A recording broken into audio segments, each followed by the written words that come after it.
Hello student. So today in this lecture we will know about the poem A Tiger in the Zoo written by George Leslie Norris. So first of all we will know about the author George Leslie Norris. He was a prize winning a Welsh poet and short story writer. He is considered as most important Welsh writer of the post-war period and his literary works have won many prizes. His famous works are Finding Gold, The Loudwinder, Phoenix, Living Poet series like Ransoms, etc. So, firstly, we will see the introduction of the poem written by Leslie Norris. He explains in this poem the agony and helplessness of a caged tiger that lives in a zoo. The poet explains what his life could be if he had been a free animal. The poet has tried to explain about the condition of animals that are caged by human beings for their own fun. Now let's see the first stanza. He stalks in his vivid strips the few steps of his cage on pads of velvet quiet in his quick race. So, in this stanza, the poet describes the appearance of the tiger in the zoo and its daily movements. He says that the tiger moves up and down of his cage. The stripes on its body can be distinguished, even seen from far, as they are darker in color the rest of its coat. The tiger walks quickly without making a sound because of his smooth velvet pads. The tiger is able to walk only few steps because of the length of its cage. It covers that distance in a few mere steps only. The tiger is full of anger, but it is suppressed because he knows that he is helpless here. Let's see the second stanza. He should be lurking in shadow, sliding through long grass near the water hole where plump deer pass. In this stanza, the poet is filled with pity while looking at the imprisoned tiger. The poet imagines another life for the tiger other than the zoo. He says that the poor tiger should be in his natural habitat, that is, in the wild forest.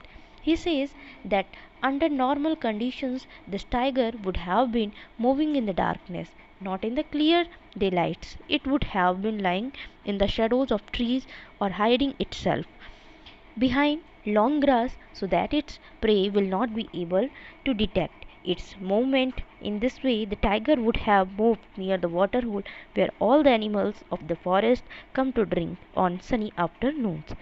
There, near the water hole, he would be waiting for some fat deer to pass that way. Thus, he would be lying there in expectation of a heavy feast.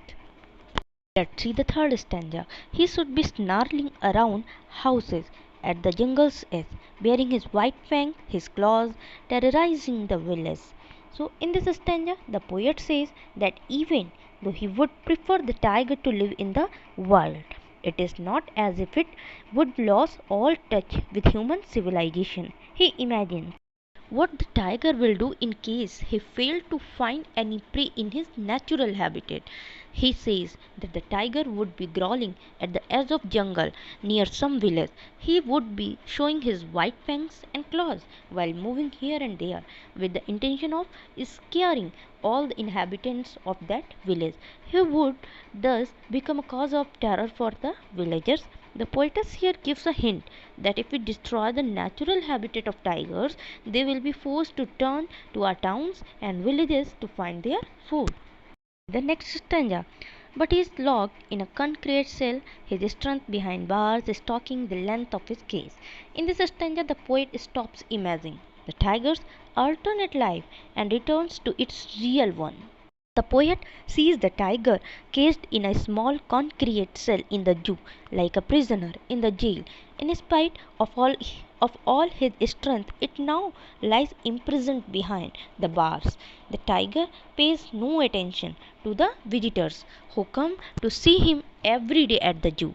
Instead of this, tiger very slowly and silently moves up and down along the length of the cage without any disturbance in the form of human intervention.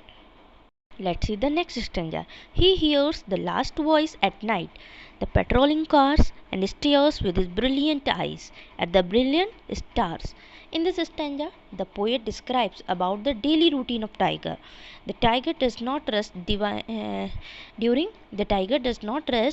the day because of the visitors. Even at night, it stays awake till the very last voice of the zookeeper locking up and going home can be heard.